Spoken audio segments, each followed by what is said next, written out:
Qu'est-ce que l'inspiration? Est-ce une idée, une vision ou bien même une pensée? Non, rien de tout cela. Lorsque l'on cherche à l'intérieur d'un dictionnaire ce qu'est la définition de inspiration, cela désigne un souffle créateur animant les artistes. J'ai avec moi un exemple même de ce qu'est l'inspiration, à sa forme pure. Alors je ne suis pas doué pour raconter les histoires, mais laissez-moi au moins raconter celle-ci. Notre histoire commence le 5 avril 1955, à Kyushu dans l'aire métropolitaine de Nagoya, dans la préfecture d'Aichi, au Japon. Le protagoniste de cette histoire adore dessiner. Il est passionné de ça depuis sa tendre enfance. Il s'amuse donc à dessiner des animaux, des sujets, des tas de formes et des figures.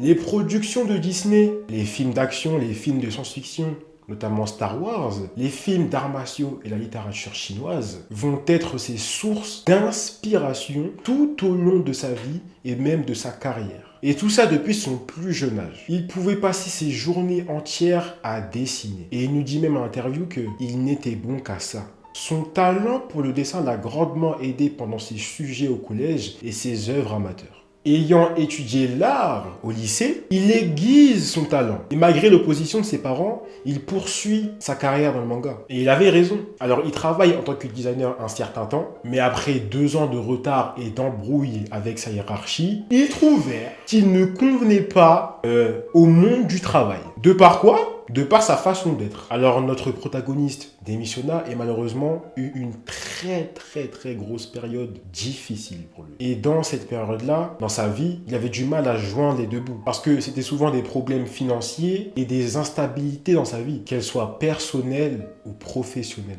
Après ça, quelle était la suite? Allait-il laisser son rêve s'en aller au vent comme ça? Non, bien sûr que non. Alors, il n'était pas sûr de réussir, mais il avait l'espoir et la détermination. Et ça, c'est important à noter. Alors, au début de sa carrière, il enchaîne les refus. En 1977, en passant par un concours manga organisé par le Shonen Jump, ses premières soumissions furent des one-shots, nommés Awawa World, étant une courte histoire comique, mélangeant super-héros et samouraïs du Japon féodal. Suivi de Mysterious Rain Jack, une parodie de Star Wars similaire à sa future œuvre connue comme Dr. Slump. Mais ça, on verra ça plus tard. Et ses inspirations dans ce Mysterious Rain Jack, c'est là où on voit l'impact des films de George Lucas, créateur de Star Wars. Mais pour les juges, ce n'était pas suffisant. En fait, ça ne les impressionnait guère. Et ces 2 pauvres one-shots, malheureusement, ne rencontrèrent point le succès espéré. Alors, il persévéra jusqu'à qu'un éditeur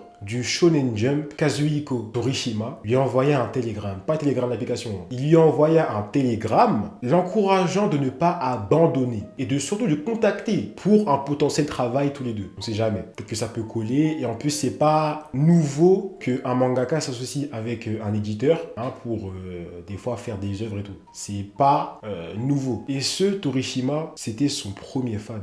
Alors il fallut encore 2 ans de rejet, suivi d'un travail acharné, oui, avant la publication de l'œuvre qui changea sa vie. Et c'est pas encore Goku avec son nuage magique, non, c'est Wonder Island. Et on est en 1978. Alors qu'est-ce que c'est? Qu'est-ce que Wonder Island? C'est quoi ça encore? Wonder Island, c'est un manga écrit en 2 parties, et c'est aussi le premier manga publié de notre protagoniste après tant de refus. Moi je dis bravo, moi j'applaudis.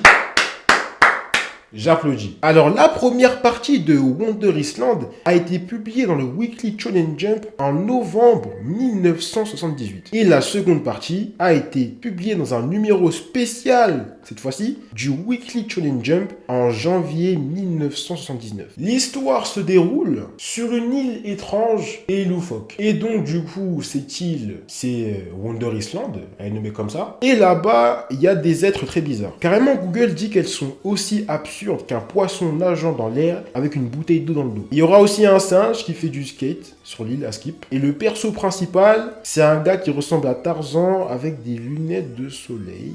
Ok, ça a l'air intéressant, mais...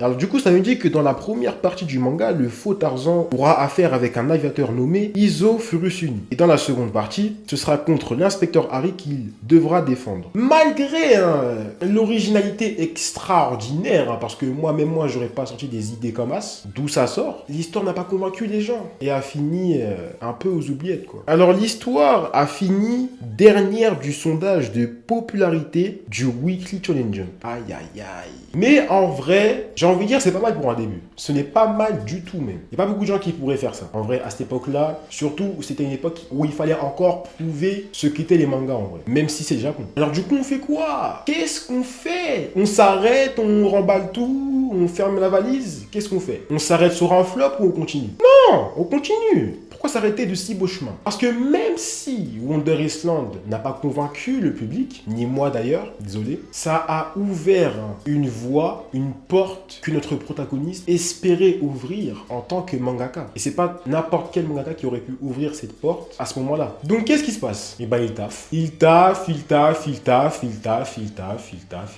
Et il y a une œuvre que vous connaissez qui finit par trouver le succès. J'aurais même dit quasi instantanément. Mais attendez. On est en 1980 et est publié dans le Weekly Shonen Jump, toujours, Dr. Slump.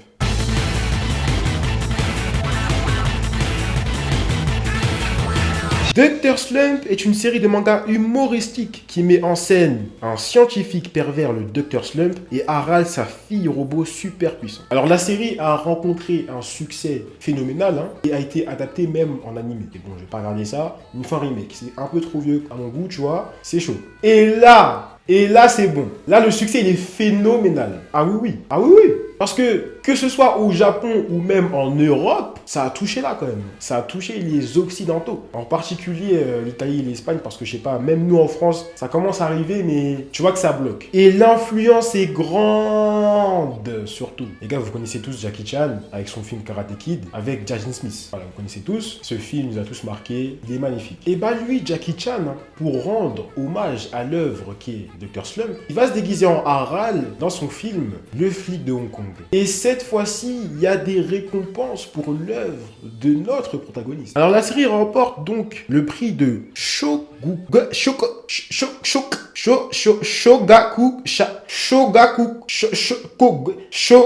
il faut arrêter la Shogakukan en 1982 dans la catégorie shonen. Et on nous dit même que l'œuvre sera publiée jusqu'en 1984. Alors même si l'œuvre a propulsé notre protagoniste et que c'est devenu l'un des auteurs les plus connus et populaires, enfin c'est même mot, dans le monde, il déclare qu'il n'avait pas de vision à long terme pour cette œuvre. Il avait peut-être une autre vision. La vision, j'ai la vision. Il avait la vision. Et nous, on l'avait aussi. Et c'est la même année que cette vision s'accomplit. Cette vision qu'il avait, qui est sortie l'œuvre. Que dis-je? Le monument. Non. C'est trop peu, c'est trop peu. La pop culture à elle toute seule. Carrément, j'ai tué mon micro. La pop culture. Mesdames et messieurs, voici Dragon Ball. Alors tout d'abord, savez-vous quelle est la définition du mot international? Selon le dictionnaire, je cite, Larousse, le mot international est un adjectif qui a deux significations principales, qui a lieu dans plusieurs nations, qui concernent leurs relations, par exemple le commerce international, qui intéresse des groupes de personnes appartenant à diverses nations, qui peut aussi se référer au domaine des relations internationales, spécialement dans les échanges commerciaux.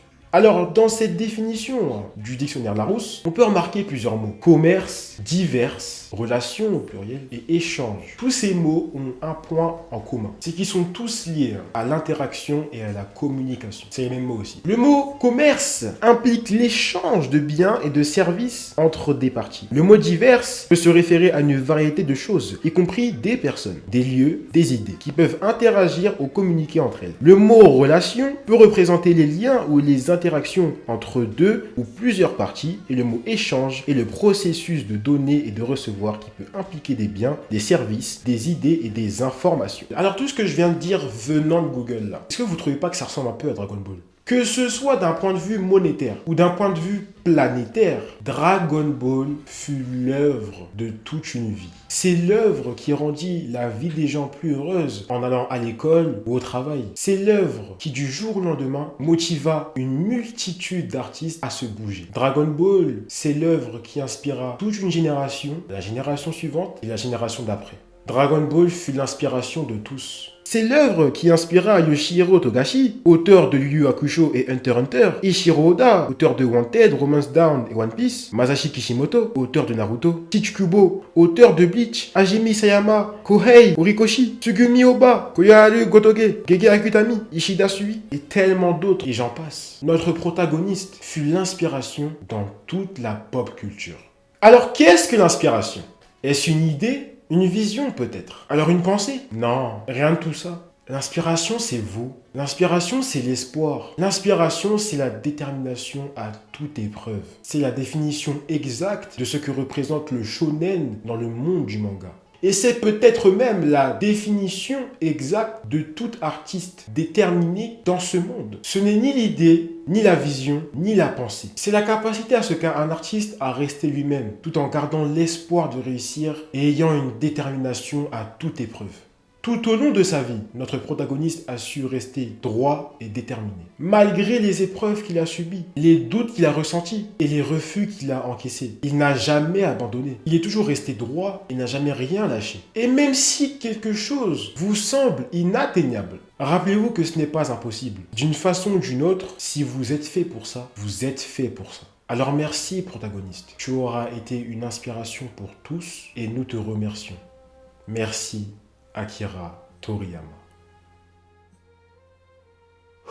Je pense que c'est la vidéo la plus difficile que j'ai eu à faire. Et c'est pas le montage, c'est pas l'écriture, c'est pas tout ça. C'est garder le respect pour cet auteur qui est Akira Toriyama. C'est ça en fait. C'est ça qui a rendu la vidéo difficile en fait. C'est que tout au long de mon script, de ce que j'ai raconté, de ce que j'ai écrit, de ce que j'ai dit devant la caméra, je dois garder un respect à l'état pur pour ce qu'est cet artiste. Donc merci beaucoup.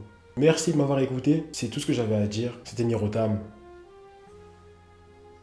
Tchuss. Et j'ai mal fait le tchuss.